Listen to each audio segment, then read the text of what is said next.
Hello, Paradise Games community. This is Glenn, and today we have the awesome opportunity to talk with Tony Fanchi. Today, Tony Fanchi from Fantasy Flight Games is going to talk with us about his new expansion for Outer Rim. Outer Rim hanging out right behind me. Outer Rim Unfinished Business, the new expansion for Outer Rim. Hello, how's it going, Tony?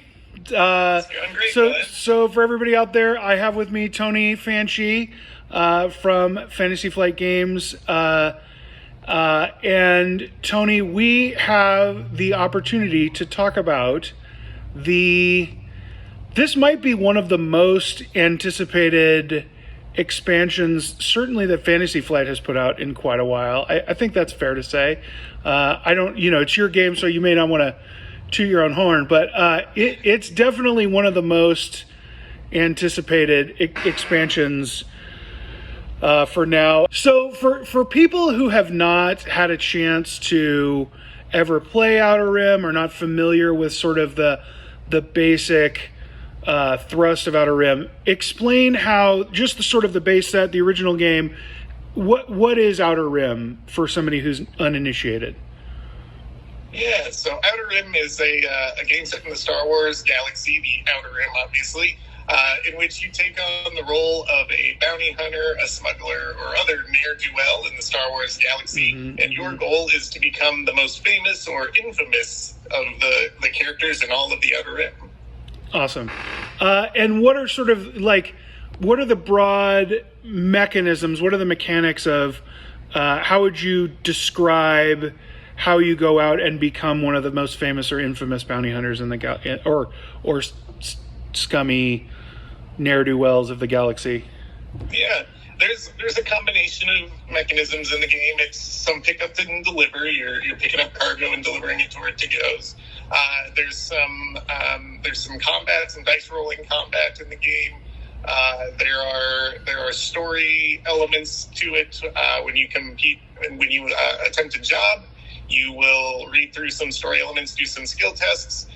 There's a little bit of engine building as you use your credits to build up your crew and your mods, your ship, kit yourself out with more gear. So those are all different elements that play into the game. Yeah, okay. So now, obviously, a lot of the folks who are watching this right now have played Outer Rim before. And the new thing is unfinished business. What is this business that is unfinished? Tell me more about what unfinished business is about. So, as we discussed earlier, unfinished business is the first expansion.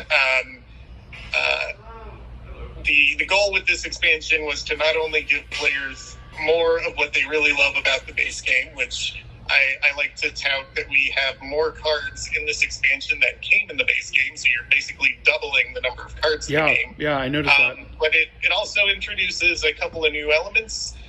Some of them are optional, some of them you'll want to use every time, like being able to cross the core. Yep. And it comes with, there are a couple elements that we put in there to address some shortcomings or some things that players wanted after having tried the base game. Yeah. Okay. And let's talk, I think first, when we talk about some of the new, sort of more of the same, I think we can talk about characters. There are definitely some favorites. There are also some deep cuts. We have Chrysanthemum, we have Hondo, but then Chewie and Hera. Talk to me more about some of the characters. What drew you to certain characters? How did they end up in there as far as that goes? So when we sat down to come up with the characters, we being Corey, Kaniska, and myself, sat down to come up with the characters, we thought long and hard about who made sense showing up in this time period, who would people like to see as playable characters. There were a number of them who appeared in the base game as contacts, who we wanted to bring back as fully playable characters. Yeah. And there were also a few who didn't appear in the base game at all that we were excited to get into the game. For instance, Enfys Nest is brand new to the game. Cad Bacon is brand new to the game with this expansion. Yeah, really, really cool. Do you have any favorites of the new characters? That's a tough question. As usual, it's like asking for a favorite child. Who's your favorite child? If I had to pick one, probably Cad Bane is probably my most proud design. It's the one that I feel like changes up the game the most. Playing Cad is much different from playing any other character. Yeah. I had a friend who played him the other night. He was definitely a little odd. There are a couple like that. Hondo's another one, very different from any of the characters who you've sort of ever seen before. So, yeah, really fun stuff as far as that goes. So talk a little bit about so you mentioned some of the design things. What were the specific opportunities or sort of weaknesses that you saw coming out of the core set, and what was the hopes in trying to address that specifically? There were a number. I mentioned the core world spaces earlier. So one thing we discovered in playing the base game after release was that because the game is a semicircle and there's no way to go from one end to the other, the outer edges of the map can sometimes be less often frequented. It can feel a little bad to have to go all the way out to those edges. And so we introduced the idea of the core worlds and passing through the core of the galaxy with these core world spaces. So now you can go from one end of the map to the other, but there is some risk involved in that because you're passing through the heart of the Empire. If you don't have good reputation with the Empire, that might become more dangerous for you. Some other elements that we wanted to tackle was we felt that in smaller player count games or games in which you have only like one bounty hunter and everybody else is smugglers or doing jobs, it can be hard for the bounty hunter to compete if the other players are not flipping up contact tokens over the course of the game.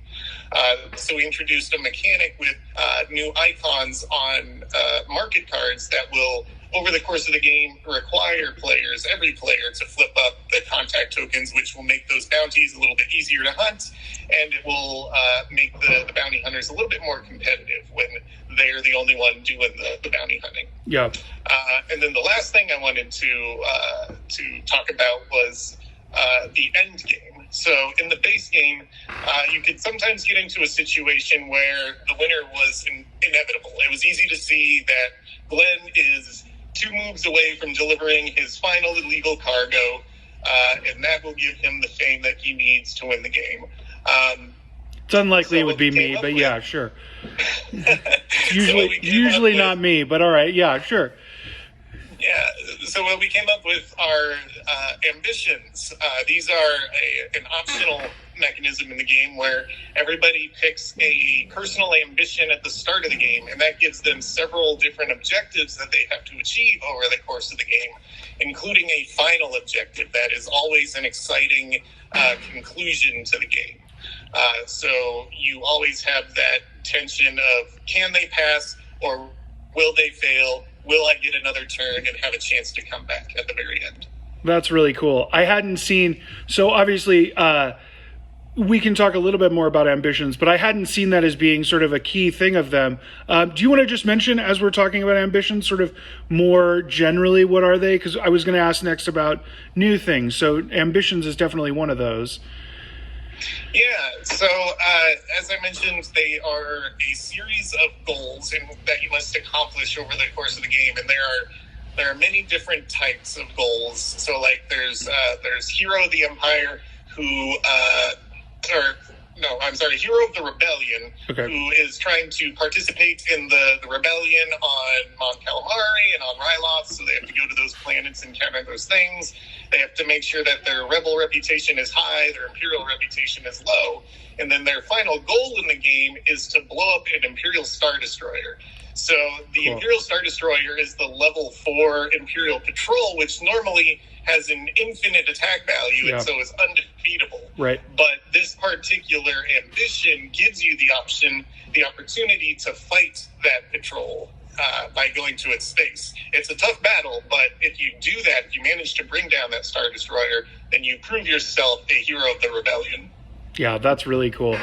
On a more subtle level, an overall goal of the expansion was to enhance some of the player interaction, the ability for players to interact with each other directly, and we did that in a number of ways. We introduced a couple of characters who are very, very directly interactive in Dengar and Hondo. Right.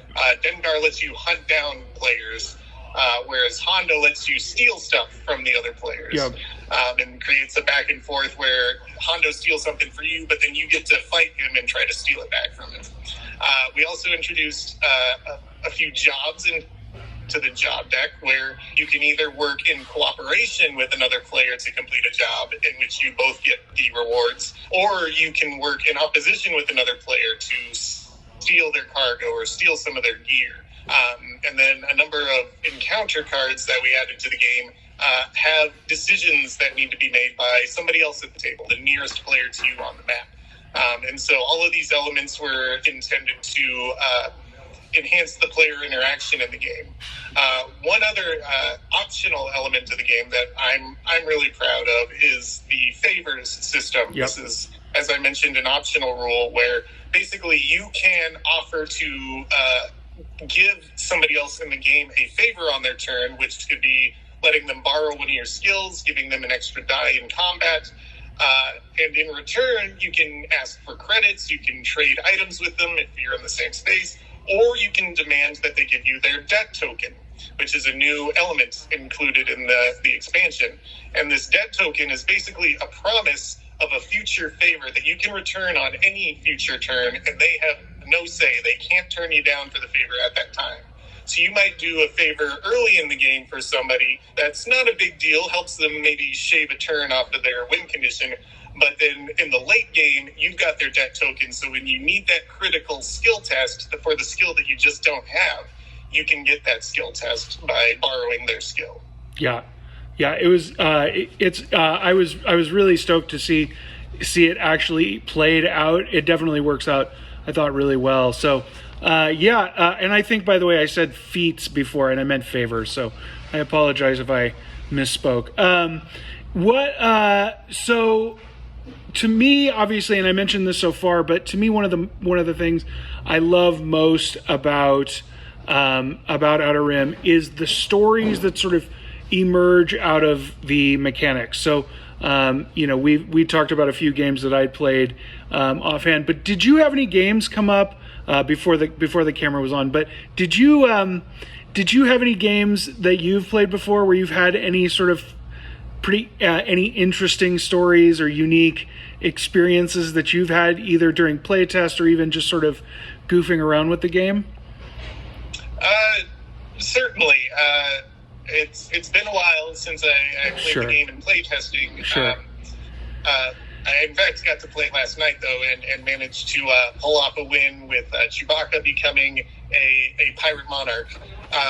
But from playtesting, probably one of the things that stood out to me most from my playtester reports was one playtester reported that they were able to win the game. I forget which ambition they were doing or which hero they were doing. I think it was maybe Cad Bane, but they managed to win the game with Cad Bane's Xanadu Blood starship, which is a 5,000 credit starship, has no crew slots. So no crew are helping you out in this game, and they managed to win the whole thing on a 5,000 credit starship, which was a pretty impressive feat. Yeah, well, if anybody would be able to do it, it would be Cad Bane. Tony, I have to say, I've had a couple of these so far where I haven't had a chance to play the thing, before interviewing you or anybody else. But I have played it. I was really floored by all the things. My expectation, I would have been just as happy to just have more of the stuff out of the core set. But I've been really, really impressed with this expansion, and I'm definitely looking forward to a lot of people checking it out. Thank you again for joining the Paradise community and allowing us to have some time with you. I know that you've recently moved on to another project, and so I hope that maybe we can have you and Caleb and maybe some other folks on the thing at some other time. We can talk about some other of your projects that you have coming out in the future. So yeah, I'd definitely love to. I'm super excited for everyone to get their hands on Unfinished Business.